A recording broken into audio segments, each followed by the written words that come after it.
Hello darlings, welcome back to my channel. Today I will be going over how I created my new version 2 Rarity dress from My Little Pony. This dress is especially important to me as it used up some of the last of my old wedding dress fabric. I drafted a bodice pattern using drape drafting methods on my dress form and then moved straight into the bulk of work. I only had a few weeks before Ponyville Cider Fest in order to get all of this done, so I had to work rather quickly and use techniques that would allow me to not have to worry too much about ending touches like top stitching.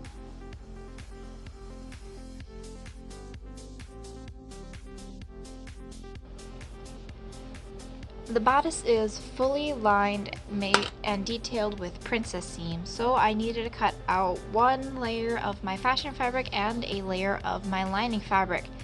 I've had this black sheath lining sitting around in my stash for a while, so this was the best fabric on hand to use for this. If I had a white fabric, I would have likely used that, but this project is almost entirely from my stash. Of course, stitching everything up is pretty simplistic. We all know how that goes. I put together all of these seams using roughly an 1/8 inch to a 1/4 inch seam allowance.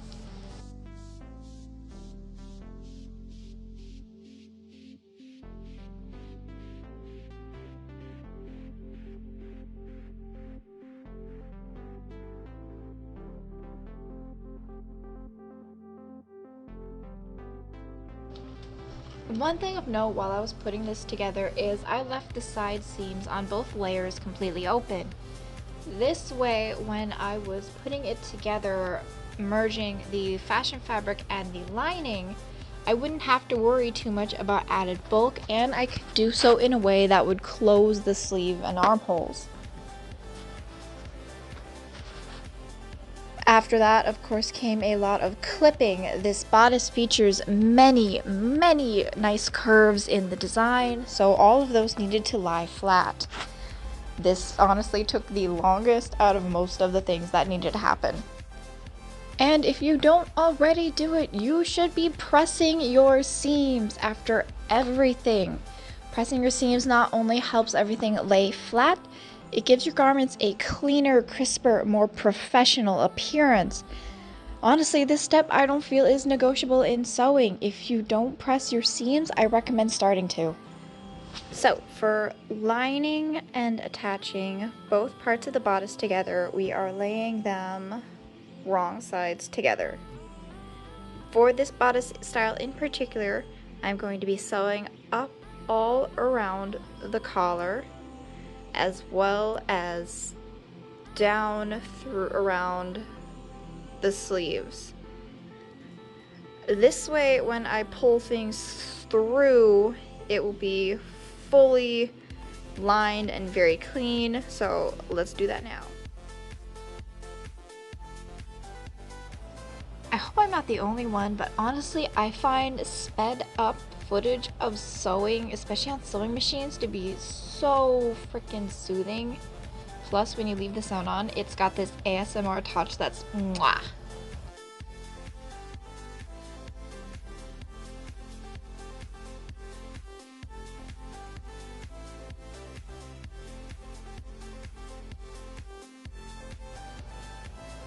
After all of the bodice is put together, I had to go in and do even more clipping. It was especially important around all of the front of the bodice or along the collar line that everything was clipped roughly every 1/4 inch to 1/2 inch. These curves in the front of the bodice are very particular, so making sure they didn't have a lot of bulk was the only way to make sure they laid nice and flat and didn't gape away from the body. Once that was done, I had to go back and continue pressing everything. Personally, I press all of my seams with steam. Even fabrics that are ones that don't recommend it, I find using steam helps me get a flatter, more crisp press. You just have to be careful with your temperatures and know what fabric you're working on. I always test with a little bit of scraps beforehand to make sure I'm not going to damage a fabric with my iron.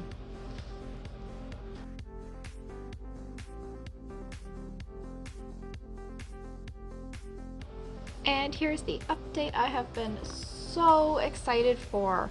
I went and decided to buy some light blue tulle that I could use for making a petticoat. I especially wanted to use light blue over any other color because I felt it would be a very cute homage to her light blue cutie mark diamonds. This was 6 yards that I hand gathered. It took hours. Thankfully, I didn't break a seam or thread once while I was going through this process. Afterwards, it was simple, just stitching it to my original skirt, which was a double circle skirt design. From there, I did test out on my dress form just to make sure everything was looking how I wanted it. I especially needed to make sure the ruffles weren't too prominent in one area than another. Thankfully, it all turned out quite well, and I really liked how it spun.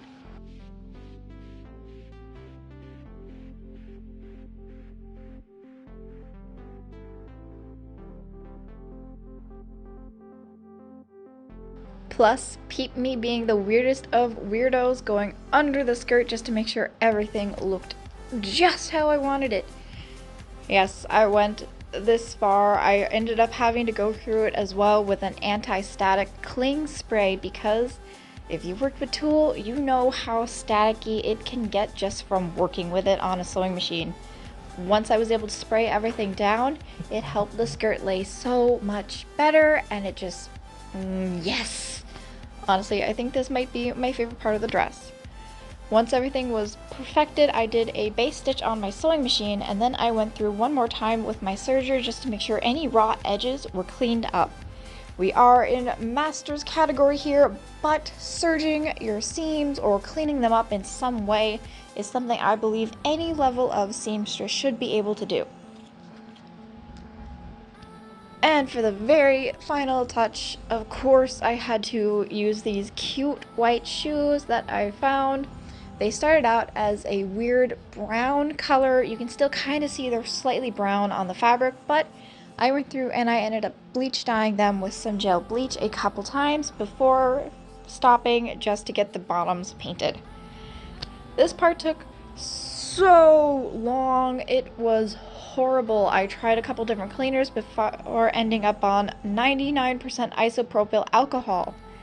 This was able to take the painted finish from the bottom of the sole off completely, so I could put the Angelus Paints Walk On Red along the bottom.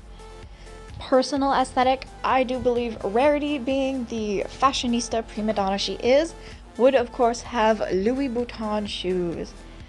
These were such a great thrift store find, and I'm really happy I was able to incorporate them into this remake.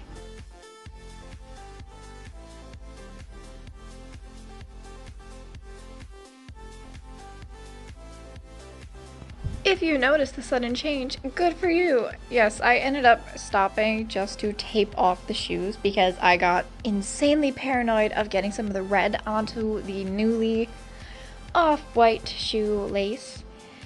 I'm really glad I did because, yes, your girl ended up getting a little bit messy on a couple spots. Thankfully, the tape was there to catch me. You can see a couple of those little messy spots right now. Here we go! We have Starfall, and obviously this is the version of Rarity Cosplay. Thread by thread and stitch by stitch, Rarity has been working on a new dress for the last 3 weeks. The bodice pattern is hand-drafted, fitted, fully lined, and adorned with crystals from the Crystal Empire. Her skirt twirls as a double circle design, featuring a baby blue peekaboo hand-gathered petticoat. Piece by piece, her ensemble is complete with some fetching hand-painted Louis Vuitton shoes. The art of this dress is fully complete.